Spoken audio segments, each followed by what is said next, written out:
14 अगस्त 2005 सुबह का वक्त था। हीलियोस फ्लाइट 522 साइप्रस के लार्नका इंटरनेशनल एयरपोर्ट से ग्रीस के एथेंस इंटरनेशनल एयरपोर्ट जाने के लिए तैयार थी। सुबह के करीब 9:07 पर फ्लाइट ने उड़ान भरी। उस समय इसमें 115 पैसेंजर और 6 क्रू मेंबर सहित 121 लोग सवार थे और इसे उड़ा रहे थे 58 वर्षीय German contract base pilot Hans Jurgen Merten, जिन्हें कुल 16,900 फ्लाइट आवर्स का अनुभव था। वहीं इनके को पायलट के तौर पर मौजूद थे 51 वर्षीय पैम्पोस चार्लम्स, जिन्हें कुल 7,549 फ्लाइट आवर्स का अनुभव था। वहीं फ्लाइट अटेंडेंट के तौर पर एंड्रियास प्रोड्रोमो कमान संभाल रहे थे। उड़ान भरने के 5 मिनट बाद यानी 9:12 पर प्लेन 12,040 फीट की ऊंचाई पर पहुंच गया और इस ऊंचाई पर पहुंचने के बाद ही अचानक प्लेन में एक अलार्म बजने लगता है। जब इस अलार्म की जांच की गई तो पता चला कि ये take off configuration warning alarm था, जिसे देखने के बाद दोनों पायलट हैरान हो गए। और वो इसलिए क्योंकि take off configuration warning alarm तब बजता है जब प्लेन ग्राउंड पर होता है और उड़ान भरने के लिए तैयार नहीं होता। ऐसे में 12,000 फीट की ऊंचाई पर इस अलार्म के बजने का मतलब दोनों पायलट को समझ ही नहीं आ रहा था। स्थिति की गंभीरता को भांपते हुए उन्होंने एटीसी यानी एयर ट्रैफिक कंट्रोल से संपर्क साधना ही उचित समझा। फिर उन्होंने तुरंत ही एटीसी से संपर्क कर उन्हें बताया कि उनके विमान का take off configuration warning alarm बज रहा है। पायलट एटीसी को ये सब बता ही रहे थे कि इतनी ही देर में प्लेन के कॉकपिट में मौजूद कंट्रोल पैनल पर कई सारे अलार्म एक साथ बजने शुरू हो गए और इन अलार्म्स की आवाज के कारण पायलट्स की आवाज एटीसी तक पहुंचना भी बंद हो गई। साथ ही प्लेन का मास्टर क्वेश्चन अलार्म भी बजने लगा था, जिसका मतलब था कि प्लेन के कई सारे सिस्टम एक साथ ओवरहीट हो चुके हैं। दोनों ही पायलट्स की दिक्कतें अब बढ़ने लगी थी। उन्हें कुछ समझ नहीं आ रहा था कि अचानक ये सब क्या हो रहा है। इधर ये सब देखकर प्लेन में अफरा तफरी का माहौल बन गया। क्रू मेंबर लगातार यात्रियों को शांत कर रहे थे। सभी पैसेंजर्स को सांस लेने में काफी ज्यादा दिक्कत आ रही थी, इसलिए उनके ऑक्सीजन मास्क अपने आप ही नीचे आ गए। दरअसल जब प्लेन में ऑक्सीजन का लेवल कम होता है तो ऑक्सीजन मास्क अपने आप ही नीचे आ जाते हैं। इस दौरान प्लेन लगभग 18,000 फीट की ऊंचाई पर था। पायलट बार बार एटीसी से संपर्क कर उन्हें अपनी समस्या बताने का प्रयास कर रहे थे, लेकिन उनकी बात एटीसी तक पहुंच ही नहीं पा रही थी और कुछ ही देर में प्लेन का एटीसी से कनेक्शन भी पूरी तरह टूट गया। इसके बाद भी एटीसी ने बार बार फ्लाइट से संपर्क साधने की कोशिश की, लेकिन उन्हें कोई उत्तर नहीं मिला। प्लेन अब लगातार ऊपर की ओर बढ़ता जा रहा था। आमतौर पर इस रूट पर फ्लाइट को लगभग 1 घंटे और 45 मिनट का समय लगता है, यानी करीब 10:45 पर इस प्लेन को एथेंस एयरपोर्ट पर पहुंचना था। 9:23 पर प्लेन 34,000 फीट की ऊंचाई पर पहुंच चुका था। इसके बाद 9:37 पर यह विमान एथेंस के फ्लाइट इंफॉर्मेशन रीजन में पहुंच गया। 10:12 से 10:50 तक एथेंस एटीसी यानी एथेंस एयर ट्रैफिक कंट्रोल की टीम रेडियो कॉल्स के जरिए इस प्लेन से संपर्क साधने की कोशिश करती रही, लेकिन उन्हें कोई जवाब नहीं मिला। अब 10:45 हो चुके थे और इस समय प्लेन को एथेंस इंटरनेशनल एयरपोर्ट पर लैंड करना था, लेकिन प्लेन का अभी तक कुछ अता पता नहीं था। कुछ अनहोनी की आशंका के चलते ग्रीस अधिकारियों ने तुरंत ही अपने 2 सबसे बढ़िया F-16 फाइटर जेट को इस विमान को ढूंढने के लिए भेजा। कुछ ही देर में इन फाइटर जेट्स ने हीलियोस फ्लाइट 522 को ढूंढ लिया। इनमें से एक फाइटर जेट उड़ते उड़ते इस विमान के बहुत करीब आ गया था, ये देखने के लिए कि अंदर आखिर चल क्या रहा है। तो इस फाइटर जेट पायलट ने देखा कि प्लेन के अंदर को पायलट की सीट पर कोई बैठा हुआ है। वहीं मेन पायलट अपनी सीट पर सिर नीचे करके बेसुध हालत में पड़ा हुआ है। फिर ये फाइटर जेट पीछे गया और अब इसने पीछे वाली खिड़की से प्लेन के अंदर के हालात का जायजा लिया। लेकिन फाइटर जेट के पायलट के लिए हैरानी की बात तो ये थी कि अपने बराबर में 2 फाइटर जेट्स के उठने के बावजूद किसी भी पैसेंजर्स ने मुड़कर उनकी तरफ नहीं देखा। किसी भी पैसेंजर की तरफ से उन्हें कोई भी रिएक्शन नहीं मिला। तभी लगभग 11:49 पर फाइटर जेट्स के पायलट्स ने देखा कि एक शख्स प्लेन के कैबिन से होकर कॉकपिट की तरफ जा रहा है। कुछ ही सेकंड्स में ये शख्स प्लेन की पायलट सीट पर बैठा हुआ दिखाई दिया। कॉकपिट में बैठे इस शख्स को देखकर फाइटर जेट्स के पायलट ने इसे इशारा कर स्थिति के बारे में जानना चाहा। ये शख्स भी उन फाइटर जेट्स के पायलट्स को कुछ बताना चाह रहा था, लेकिन वो कुछ बोल ही नहीं पाया। तभी लगभग 1 मिनट बाद 11:50 पर प्लेन के लेफ्ट इंजन ने काम करना बंद कर दिया और प्लेन लेफ्ट साइड से झुककर तेजी से नीचे की ओर गिरने लगा। पायलट सीट पर बैठा वो शख्स इसे कंट्रोल करने की कोशिश तो कर रहा था, लेकिन वो इसे कंट्रोल कर ही नहीं पा रहा था। ठीक 12 बजे प्लेन के राइट इंजन ने भी काम करना बंद कर दिया। प्लेन का कंट्रोल अब पूरी तरह से खो चुका था। 12:04 पर प्लेन एथेंस से लगभग 40 किलोमीटर दूर ग्रामेटिको की पहाड़ियों में जाकर क्रैश हो गया और इसके क्रैश होने के साथ ही इसमें सवार क्रू मेंबर समेत सभी 121 लोगों की मौत हो गई। दोस्तों एक बार महसूस कीजिए उस पल को जब 121 यात्रियों से भरा ये प्लेन जब पहाड़ से टकराया होगा तो क्या गुजरी होगी उन फाइटर जेट्स के पायलट पर, जिन्होंने इन लोगों को अपनी आंखों के सामने जाते हुए देखा होगा और वो इनके लिए कुछ भी नहीं कर पाए होंगे।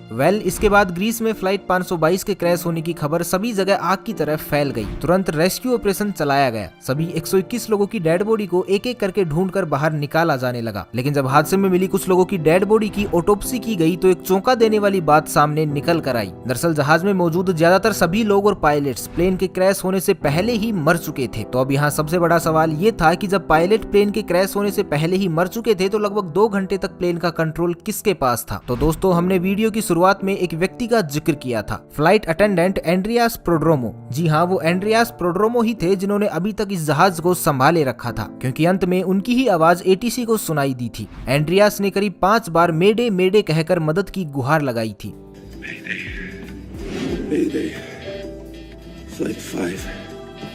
एंड्रियास के पास यूके कमर्शियल पायलट का लाइसेंस तो था, लेकिन उन्हें इतना एक्सपीरियंस नहीं था कि वो बोइंग 737 जैसे प्लेन को कंट्रोल कर सके। लेकिन बावजूद इसके वो इस विमान को घनी आबादी के क्षेत्र से दूर ले जाने में कामयाब रहे। जब एक्सपर्ट्स ने इस घटना के पीछे की वजह जानने के लिए जांच शुरू की तो उसमें सामने आया कि जब प्लेन लेफ्ट साइड में झुक गया था तो इसका कारण ये था कि प्लेन के लेफ्ट इंजन में फ्यूल खत्म हो गया था। लेकिन अभी भी इस हादसे की जड़ तक पहुंचा जाना बाकी था। तभी अचानक एक इन्वेस्टिगेटिव ऑफिसर की नजर कंट्रोल पैनल के एक बटन पर पड़ी और ये बटन था प्लेन के प्रेशर को सेट करने का। इस बटन को देखते ही उस ऑफिसर को पूरी कहानी समझ में आ गई। आपकी जानकारी के लिए बता दें कि प्रेशराइज बटन पूरे जहाज में एयर का प्रेशर कंट्रोल करता है। जनरली जहाज के बाहर लगे इंजन बाहर की हवा को थोड़ा थोड़ा करके अंदर भी भेजते रहते हैं ताकि विमान के अंदर बैठे लोगों को ऑक्सीजन मिल सके। आमतौर पर इस प्रेशराइज बटन को ऑटोमेटिक मोड पर ही रखा जाता है और अगर कभी इसे मैनुअल मोड पर किया भी जाए तो कैप्टन व को पायलट को इसका ध्यान रखना पड़ता है। अब हादसे की जड़ तक पहुंचने के लिए हम आपको घटना से एक दिन पहले ले चलते हैं, जब बोइंग 737 का ये जहाज अपनी रूटीन सर्विस पर गया हुआ था। वहां इसको अच्छे से चेक करके इसकी सर्विस की गई और वहीं इसकी जांच करने वाले लोगों ने इसे मैनुअल मोड पर करके इसे पायलट को सौंप दिया था। विमान की उड़ान भरने से पहले पायलट और को पायलट दोनों का इस ओर ध्यान ही नहीं गया कि उनके प्लेन का मैनुअल मोड चालू ही रह गया है और इसके कारण जहाज में धीरे धीरे ऑक्सीजन की मात्रा घटने लगी थी, जिसके कारण विमान में बैठे सभी यात्रियों को बेचैनी होने लगी। और जब कॉकपिट में बैठे पायलट्स को ये अलार्म सुनाई दिए तो उन्होंने इसके पीछे का कारण जानना शुरू किया। लेकिन एक बार के लिए भी उनका ध्यान इस ओर गया ही नहीं कि प्लेन का प्रेशराइज बटन ऑन ही रह गया है। इस वजह से कॉकपिट में भी ऑक्सीजन का लेवल घट गया था, जिसके कारण दोनों पायलट बेहोशी की हालत में जाने लगे थे। विमान के अंदर ऑक्सीजन मास्क तो सभी यात्रियों को मिल चुका था, लेकिन कॉकपिट में ऑक्सीजन मास्क अपने आप नीचे नहीं गिरते, जिस कारण से दोनों पायलट बेहोश हो गए। साथ ही प्लेन में मौजूद यात्री और क्रू मेंबर भी अब एक एक करके बेहोश होने लगे थे, क्योंकि इनकी पैसेंजर सीट के ऊपर लगा ऑक्सीजन मास्क केवल 12 मिनट तक की ही ऑक्सीजन दे सकता था और ऑक्सीजन न मिल पाने के कारण सभी लोग धीरे धीरे दम तोड़ रहे थे। प्लेन अब ऑटो पायलट मोड पर ही एथेंस की तरफ बढ़ता जा रहा था। एक समय ऐसा आया जब प्लेन में मौजूद सभी सदस्यों ने दम तोड़ दिया, केवल एक जने को छोड़कर, और ये थे फ्लाइट अटेंडेंट एंड्रियास प्रोड्रोमो। अब आप भी यही सोच रहे होंगे कि आखिर एंड्रियास इतने लंबे समय तक कैसे जीवित रहे। तो आपको बता दें कि एंड्रियास एक स्कूबा डाइवर थे और क्योंकि स्कूबा डाइवर अपनी सांसों को लंबे समय तक रोक पाने में सक्षम होते हैं, इसलिए वो अब तक जिंदा रहे। लेकिन ऑक्सीजन प्रॉपर न मिलने के कारण अब उनकी भी हालत खराब हो चुकी थी। लेकिन जैसे तैसे करके वो कॉकपिट तक पहुंचे और प्लेन को कंट्रोल करने की कोशिश करने लगे। लेकिन एथेंस तक पहुंचते पहुंचते ये प्लेन यात्रियों की जगह उनकी लाशों से भर चुका था। एंड्रियास अंत तक प्लेन को कंट्रोल करने की कोशिशों में लगे रहे, लेकिन दुर्भाग्यवश वो इसमें सफल नहीं हो सके और अंततः प्लेन पहाड़ियों में जा टकराया और इसमें सवार सभी 121 लोगों की दुखद मौत हो गई। इस घटना के लगभग 15 महीनों बाद ग्रीस के अधिकारियों ने इस घटना की रिपोर्ट पेश की, जिसमें बताया गया कि इस पूरी घटना के लिए सिर्फ और सिर्फ एक बटन जिम्मेदार था, प्लेन का प्रेशराइज बटन, क्योंकि ये बटन उस वक्त मैनुअल मोड पर था। लेकिन भले ही अधिकारियों को ये नहीं लगता हो, पर हमारी नजर में असल दोषी उस सर्विस सेंटर के एम्प्लॉय थे जहां प्लेन रूटीन सर्विस के लिए गया था, क्योंकि उन्होंने इस प्रेशराइज बटन को ऑटो से मैनुअल मोड पर कर दिया था। लेकिन इस बात की खबर किसी को भी नहीं दी थी। ऐसे में या तो उन्हें इसे वापस ऑटो मोड में डालना चाहिए था या पायलट को इस बात से अवगत करवाना चाहिए था, लेकिन उन्होंने ऐसा कुछ नहीं किया। शायद अगर वो इतनी बड़ी लापरवाही नहीं करते तो उस दिन 121 लोगों को अपनी जान नहीं गंवानी पड़ती। तो आपकी इस बारे में क्या राय है, हमें कमेंट करके जरूर बताइए। तो बस आज के लिए इतना ही, मिलते हैं एक नई वीडियो में। तब तक के लिए खुश रहें, मस्त रहें, हंसते रहें। भगवान करे आप सभी का दिन शुभ हो।